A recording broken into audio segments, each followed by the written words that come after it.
Tu as reçu une offre d'emploi dans une banque, le salaire est bon, l'environnement est propre, le costume est fourni.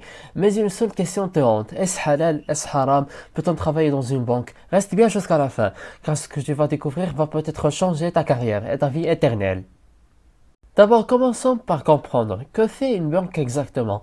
Les banques sont institutions financières qui collectent l'argent des gens sous forme de dépôt, octroient des crédits à d'autres personnes ou entreprises et gagnent de l'argent en facturant des intérêts sur ces crédits. Le cœur du modèle économique des banques repose donc sur le riba, l'usure.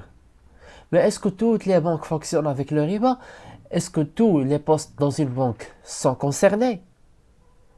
Alors, il faut différencier les types de banques classiques versus islamiques. Les banques classiques pratiquent le riba ouvertement. Les banques dites islamiques tentent de structurer leur opération selon les principes de la charia, sans intérêt, via la murabaha, ijara, mudaraba, etc.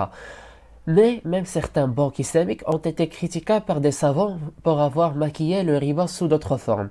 Alors, si même certaines banques islamiques posent problème, est-ce qu'il existe vraiment une solution propre?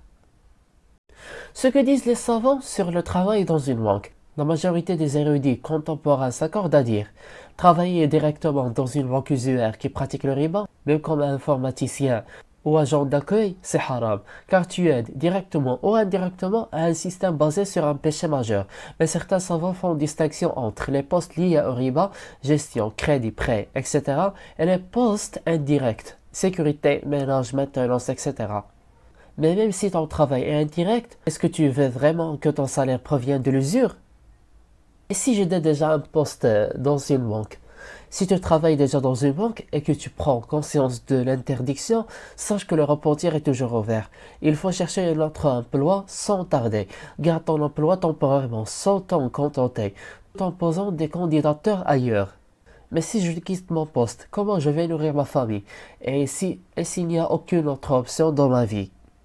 Donc le dilemme de la nécessité. L'islam prend en compte les situations de nécessité. Si tu es vraiment contraint, sans alternative immédiate, et que tu es en recherche active, alors temporairement tu peux rester en poste sans t'y installer ni te complaire.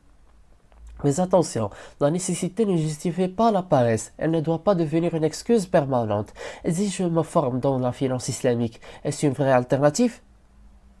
Alors se former et migrer vers la finance islamique. C'est une voie noble, quitter le système de riba pour rejoindre un système plus éthique. Il existe des formations en finance islamique. Des institutions bancaires éthiques voient le jour dans de nombreux pays. Tu peux même créer un projet alternatif, respectueux de la charia. Mais alors, comment faire la transition concrètement et où trouver des ressources? Mais comment faire la transition? Des étapes pratiques. Premièrement, identifier tes compétences transférables. Comptabilité, informatique, relations clients, etc.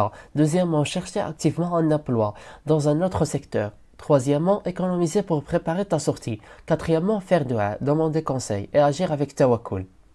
Mais pourquoi Allah interdit le riba avec autant de sévérité? Est-ce vraiment si grave? Alors pourquoi le riba est-il un péché si grave? Le riba crée de l'injustice entre riches et pauvreté, détruit les économies locales, encourage la spéculation et l'exploitation. Allah dit dans le Coran, ô vous qui croyez, craignez Allah et renoncez à ce qui reste de riba. Si vous êtes croyants, Surat Al-Baqarah, le verset 278.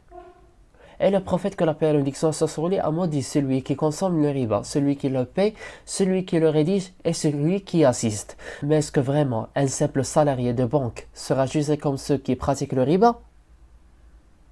Ce qui nous pousse à parler de la gravité de la collaboration au péché. Allah dit, et ne vous entraînez pas dans le péché et la transgression. Surat Al-Maïda, le 2e verset. Même si tu ne signes pas les contrats d'intérêt, si ton travail facilite ou soutient ceux qui le font, tu es responsable en partie. Tu vas savoir ce que font ceux qui ont quitté les banques et réussi ailleurs. Je te montre ça dans un instant. Alors, des témoignages de ceux qui ont quitté les banques. Beaucoup de jeunes musulmans ont quitté des postes bancaires. Certains ont montré leur propre business éthique. D'autres ont rejoint des ONG ou fait des reconversions.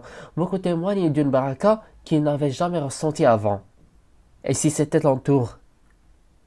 En guise de conclusion, travailler dans une banque classique est une décision lourde. Ce n'est pas seulement une question de salaire, mais une question de salut éternel. Le monde t'offre un poste, mais Allah t'offre le paradis, à condition de faire les bons choix. Si tu as tenté de rester dans une banque, regarde cette vidéo encore une fois. Prends des notes, parle à un savant de confiance et surtout prie Allah de te guider.